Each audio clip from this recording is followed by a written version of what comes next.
অনেকটা হাঁটতে হাঁটতে জিতলো, জিততে জিততে হারলো, মনে হচ্ছে যেন এমন। এইসব ম্যাচ দেখার সময় আসলে মনের অবস্থাটা কেমন থাকে?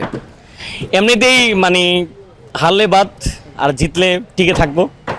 আর যেই স্বপ্ন নিয়ে আসছি যে বাংলাদেশ এশিয়া কাপের ফাইনালে খেলবো, সেদিকটা চিন্তা করলে আসলেই মানে অসাধারণ। কারণ আপনার যেখানে 180-90 রান হয়, সেখানে মানে 154 রান, 12 ওভারে আপনার 100, আর বাকি 8 ওভার আপনার 54। একটু পিছিয়ে ছিলাম আমরা, একটু পিছিয়ে ছিলাম। সেখানে আসলে এই অল্প পুঁজি নিয়ে 15-20 রান শট, সেই পুঁজি নিয়ে মানে লড়কো যেভাবে খেলছে বাংলাদেশ, লিটনদা যেভাবে ক্যাপ্টেন্সি করছে, মানে এখানে তো দর্শক অনেকে চলে গেছিলো যখন 154 সবাই চলে গেছিলো। যখন বাংলাদেশের জিতার একটা ভাব আইছে তখন সবাই চলে এসেছে। তা এটাই ক্রিকেট আমাদেরকে শেষ পর্যন্ত টিকাই রাখলো। আমরা আশাবাদী, অনেক আশাবাদী। আমাদের খেলা আরেকটা আছে, আমাদের খেলা কিন্তু আরেকটা আছে। একটা জিতছে আজকে, আরেকটা আছে, সেটা হচ্ছে শ্রীলঙ্কা যদি জিতে ওটা হচ্ছে আমাদের আরেকটা জয়।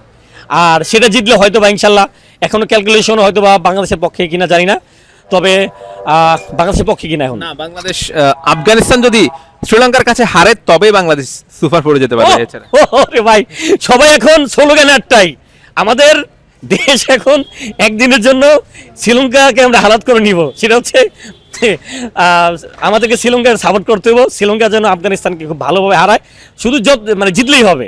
আমাদের আরেকটা জয়, সেটা হচ্ছে আফগানকে হারাতে হবে শ্রীলঙ্কার। শ্রীলঙ্কাতে তো আপনার কয়েকজন ফ্রেন্ড আছে, তাদের সঙ্গে কথা বলবেন কিনা যে তারা যেন একটু বেশি করে সাপোর্ট করে?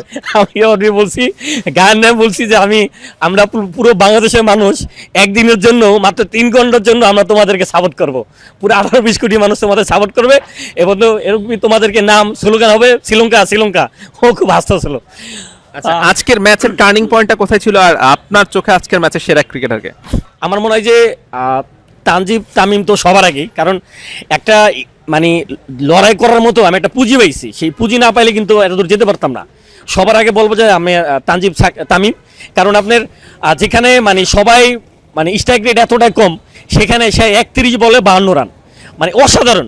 যেখানে আপনার পাওয়ার প্লে 6 ওভারে 59 রান, আর সেখানে হচ্ছে আপনার আমাদের সাইব হাসান 28 বলে 30 রান। সাইব হাসান চেষ্টা করছে, অনেক চেষ্টা করছে, মানে এটাই ভালো লাগছে যে চেষ্টা করছে শুরু থাকতেই, মানে বল ব্যাটে আসে নাকি চেষ্টা করছে। খুবই সুন্দর ছিল ওপেনিং পার্টনারশিপটা। তারপরে তো বলবো যে নাসুমের কথা বলতেই হয়। মানে এই ছেলেটা, মানে নাসুম এতটা পেশা নিয়ে খেললো যে কিছুদিন আগে দেখলাম আসলে যেটা একটা ঘটনা হয়ে গেল তার বাবার সাথে, যেটা আসলে ছেলে যখন ডুবে যায়, সেটা আসলে এরকম একটা নিউজ তার বাবার কাছ থেকে আসলে কেউ কোনো বাবার কাছ থেকে আশা করবে না। সেটা হইলো, সেই ছেলেটা সেখান থেকে মানে এত সুন্দর ইনিংস বল করলো, মানে বাংলাদেশকে জিতেলো। আজকে হিরো বলা যায় দুইজনই, মানে তানজিব তামিম আর হচ্ছে নাসুম।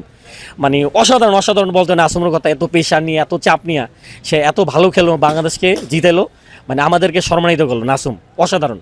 পাওয়ার প্লেতে বাংলাদেশ 59 রান নিয়েছে এবং কোনো উইকেট না হারিয়ে। এরপরে বাংলাদেশ আশা করেছিল সবাই 180 অন্তত করবে, কিন্তু সেখানে 150 করতে অনেক কষ্ট হয়েছে। মানে এরকম ব্যাটিং আসলে খুব বিরক্ত লাগে কিনা? ভাই এটা তো আমরা সব অভ্যস্ত। তবে এখন ভাই ওটা আর মনে করবো না। এখন মনে করবে এটাই যে বাংলাদেশ ভালো খেলছে, জিতছে, আর সামনে কোয়ালিফাই করবো বাংলাদেশ। কোয়ালিফাই করে পাকিস্তান, হয়তো বা ইন্ডিয়া, শ্রীলঙ্কা, এদের সাথে লড়াই করে বাংলাদেশ ফাইনালে যাব। এটাই এখন স্বপ্নটুকু।